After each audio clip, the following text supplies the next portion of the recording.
आपका झोला ढोने वाले लोग कि कभी आप इतनी बड़ी व्यवस्था देख रहे हैं, इसमें कहीं प्रशांत किशोर का फोटो लगा हुआ है? अगर कोई झंडा ढो रहा है तो महात्मा गांधी का झंडा ढो रहा है। आपने मेरा झंडा अगर देखा है तो बता दीजिए कि जो मेरा झंडा कौन ढो रहा है। अगर आपको महात्मा गांधी का झंडा ढोने को लेकर आपत्ति है तो मैं आपके विवेक पर ये छोड़ता हूं कि झंडा लोगों को ढोना चाहिए कि नहीं ढोना चाहिए। आपने कहा ना कि मेरा झंडा ढो रहे हैं लोग, तो आप मेरा भाई कोई झंडा अगर दिखा दीजिए, कोई पोस्टर दिखा दीजिए, कहीं मेरा फोटो लगा हुआ है यहाँ तो वो दिखा दीजिए। आप तो पत्रकार हैं तो पूरे कैंप में घूम कर ढूंढिए। जब मैं रास्ते में चल रहा हूँ आप देखिए कि मेरा कहीं फोटो लगा हुआ है।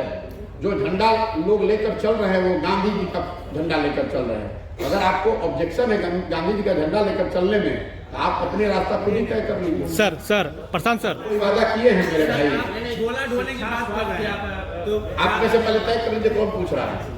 आप झोला ढोने की बात कर रहे हैं तो जितने लोग आपका झोला ढो रहे हैं वो कहीं ना कहीं आरजेडी वाले हैं, बीजेपी वाले हैं और उन्हीं पार्टी से। और दूसरा सवाल ये है जी कि those who are working for your team most of the peoples are from the other state, वो लोग अदर स्टेट से आते हैं। तो जो गांव की समस्या है वो बिहार के लड़के बताएंगे कि हरियाणा और दिल्ली के लड़के बताएंगे? अच्छा, आपने बड़ा इंटेलिजेंट सवाल पूछा। अगर अंग्रेजी में भी पूछा तो आप चाहे तो मैं अंग्रेजी में उसका उत्तर दे देता हूँ। बिहार की पहले भोजपुरी में तो रोज बोलते बानी। हम उन बिहार के नेताओं में नहीं है। आपके एक पत्रकार सज्जन हैं जो आए इसी गुमान से कि इनका तो भोजपुरी ना बोले आवत हुई। जब इंटरव्यू का जब शुरुआत किए, हम बिहार के हैं लेकिन हम फ्रेंच भी बोलते हैं, अंग्रेजी भी बोलते हैं और भोजपुरी भी उतना ठोक कर बोलते हैं। और मैं चाहता हूं कि बिहार का हर लड़का अंग्रेजी भी उतनी फ्लुएंटली बोले, जर्मन और फ्रेंच भी बोले। मैं उनमें से नहीं हूं जो कुर्ता के ऊपर गंजी पहनने वाले को नेता मानता है। आप गंभीरता से बातों को समझिए। आप पत्रकार हैं तो बिहार के नागरिक भी हैं, अपनी जिम्मेवारी को भी समझिए। बिहार में मूर्खता को, फूहड़पन को, बेवकूफी को ही हम लोगों ने जमीनी हकीकत मान लिया है। आपने बताया कि बिहार के बाहर के लड़के काम कर रहे हैं। मेरे साथ कितने लोग काम करते हैं पहले आपको ये नहीं पता है। हमने कहा मस्ट। अरे आप यही मैं कर रहा हूं, पहले आप जानते नहीं हो ना, पहले सुन लो आप मेरी बात। आपने सवाल किया है। जिस व्यवस्था से लोग यहाँ जुड़े हुए मेरी मदद कर रहे हैं उसमें 3 तरह के लोग हैं। पहला, जिस संस्था को मैंने बनाया है आईपैड, जिसमें 4000 बच्चे पूरे देश में आज भी काम करते हैं अलग अलग राज्यों में, उसके कुछ 200 लड़के यहाँ मेरे साथ काम कर रहे हैं। तो स्वाभाविक तौर पर वो जो व्यवस्था है वो बिहार, यूपी, गुजरात के लिए नहीं बनी हुई है। उसमें देश के सबसे अच्छे जो लड़के हैं, योग्यता के आधार पर जो चुने जाते हैं वो आते हैं।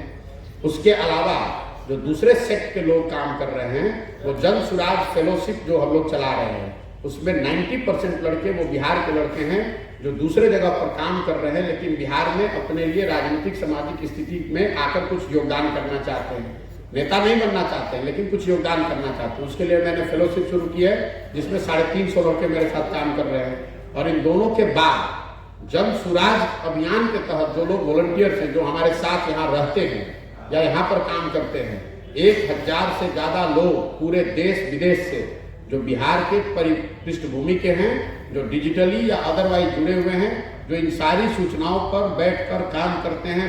कोई जर्मनी में है, कोई अमेरिका में है। तो ये हर पंचायत का योजना कोई आप और हम थोड़ी ना बनाएंगे। ऐसे हजारों लोगों को मैंने इकट्ठा किया है और उस व्यवस्था से चल रहे हैं। तो इसको बिहार, यूपी और हरियाणा कोई एक नहीं बना रहा है, इसको बिहार का भी कोई आदमी नहीं बना रहा है, इसको बिहार की पूरी जनता मिलकर बना रही है। उस चीज के लिए भरोसा रखिए। सर आपने कहा कि ऐसा नहीं करना चाहिए। आप मेरे वक्तव्यों को सुनिए। अरे आप सुने नहीं, सवाल अब कर लिए तो सब जवाब देने दीजिएगा ना।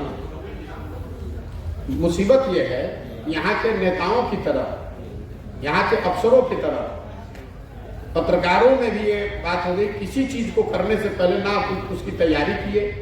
आप अपने मन में सवाल सेट करके आए हैं कि नेताजी हैं तो इनसे यही 4 सवाल पूछेंगे। सिलेबस से बाहर हम जहां गए तो आपको समझ में नहीं आएगा, आप वही सवाल पूछिएगा। आपने कहा कि मेरी बात पर भरोसा क्यों किया जाए।